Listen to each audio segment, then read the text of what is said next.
Hey everybody, what's up? አንዴ ናችሁ?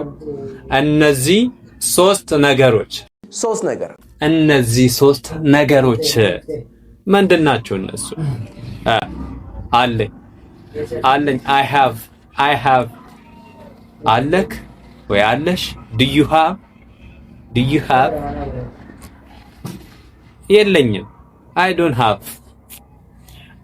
ይሄንን መተው አለባችሁ፣ አድቫንስድ መሆን አለባችሁ እያለን ነው። ሶ በሃይ ሃቭ ፋንታ ምንድነው የምንለው? I got እኔ ገንዘብ አለኝ። I got money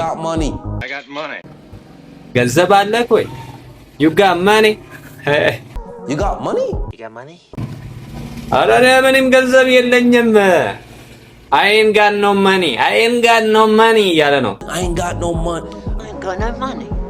I don't have money በማለት ቫንዳ I ain't got no money እያለ ነው። ተምረናል። በቃ አሪፍ ነው። በጣም ደስ ይላል። አቢ እናመሰግናለን። ማራኪ እንግሊሽ ቴንክ ዩ